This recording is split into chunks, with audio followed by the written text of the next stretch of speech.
जय गोपाल राधे कृष्ण गोविंद गोविंद जय गोपाल राधे कृष्ण गोविंद गोविंद जय गोपाल राधे कृष्ण गोविंद गोविंद जय गोपाल राधे कृष्ण गोविंद गोविंद पवित्र निर्मल एवं सुंदर चरण कमलों में हम सभी का कोटि कोटि प्रणाम। बोलिए सदगुरुदेव महाराज की पूज्य श्री गुरु महाराज जी की अनंतानंत कृपा से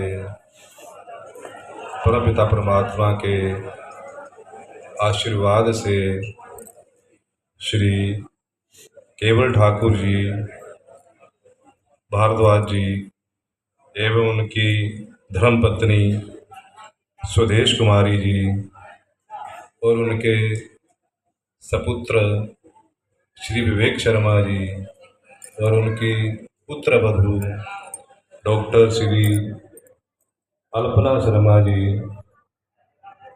इन्होंने मेहनत के साथ हम सब के लिए इस हॉस्पिटल का निर्माण किया है।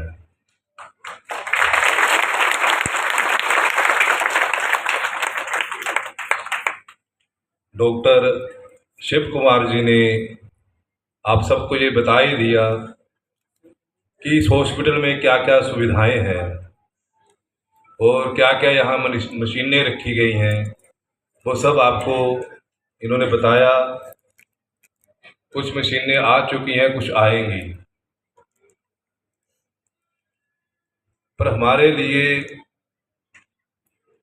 सबसे बड़ी प्रसन्नता की ये बात है कि हम अपने समाज का, अपने परिवार का कोई भी कार्य करते हैं, वो चाहे किसी भी क्षेत्र का हो, किसी भी भाव को लेकर हो, परंतु वो सारा का सारा हमारा जो कार्य है वो हमारा परमात्मा के साथ जुड़ रहा है।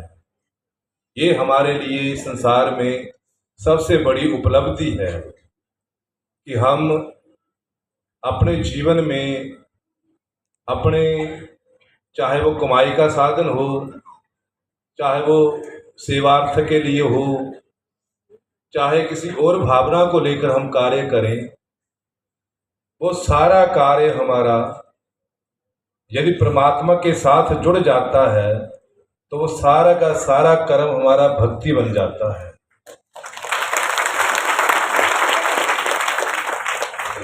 ताली दो चार ने बचाई, बस बाकी। बोलिए सदगुरुदेव महाराज की, अमर योगी बाबा रुद्राम जी महाराज की। आपको खुशी नहीं हुई इस हॉस्पिटल के बनने की? बोलिए सतगुरुदेव महाराज की। जिसको प्रसन्नता है, जो अपना इलाज यहाँ करवाना चाहता है, वो दोनों हाथ खड़े कर कर, ताकि डॉक्टर साहब देख ले, उनका फ्री इलाज भी हो जाए। बोलिए सदगुरु महाराज की, अखंड ढूंढे की। अब बाद में आ ना जाना कि हमने हाथ खड़े किए थे, हमारा फ्री इलाज करो। हमें तो सबसे बड़ी बात तो यही है कि हमारे इस इलाके में इतना अच्छा हॉस्पिटल खुल गया, इतनी अच्छी अच्छी यहाँ सुविधाएं हमें मिल रही हैं कि हमें अब दूर दराज नहीं जाना पड़ेगा अपने इलाज के लिए।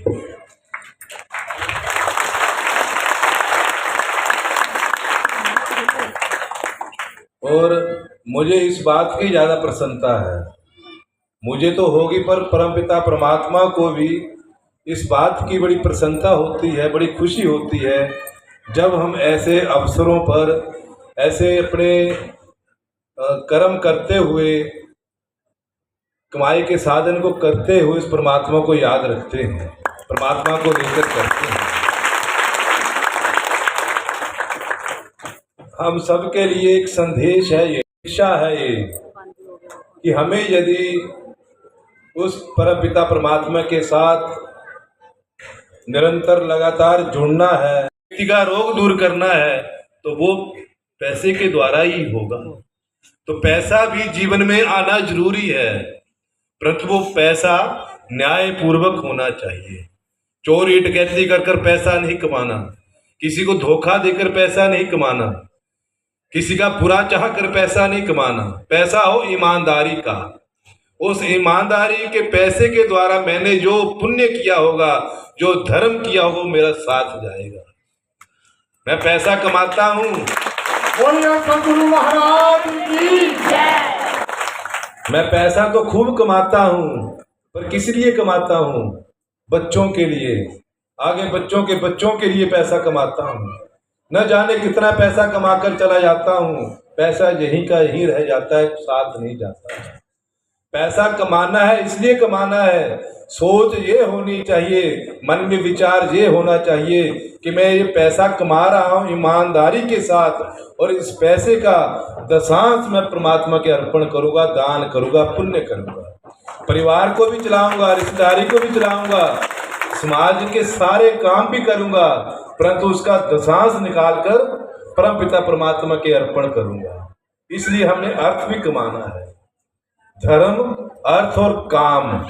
हमने अपनी इच्छाएं जो हैं, गृहस्थ में प्रवेश करना है, गृहस्थ में जाकर वंश वृद्धि भी करनी है, और अपने जीवन की जो इच्छा है उसको भी हमने पूर्ण करना है।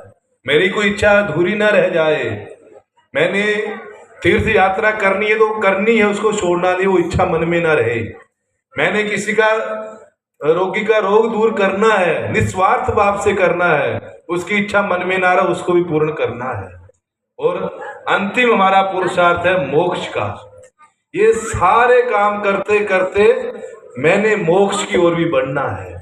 उस परमपिता परमात्मा की भक्ति कर कर, उनके चरणों का अनुराग लेकर मैंने जिसके जीवन में ये चारों नहीं है, चारों पुरुषार्थ जिसने नहीं कमाए हैं, ये चारों में से एक नहीं कमाया, दो नहीं कमाए हैं, धर्म नहीं कमाया, मोक्ष नहीं कमाया, कहते उसका जीवन कैसा है?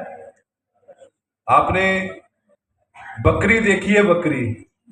बकरी के दो स्तन होते हैं जिनसे दूध निकलता है, परंतु उसके कई बकरियों के दो स्तन गले के नीचे भी होते हैं, और मांस लटका होता है गले के नीचे, परंतु उसका क्या लाभ होता है? उससे दूध तो निकलता नहीं है।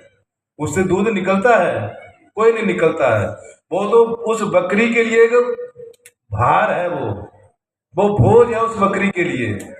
कहते उसी प्रकार जिस प्रकार जिसने अपने जीवन में ना धर्म कमाया, ना मोक्ष कमाया, पैसा इकट्ठा करते रहे और कामनाएं अपनी चलाते रहे, समाज की कामनाएं पूर्ण करते रहे, परंतु धर्म और मोक्ष नहीं कमाया, उसका जीवन भी उस बकरी के उन स्तनों की तरह है, जो स्तन केवल भोज मात्र है, उसका कोई लाभ नहीं है।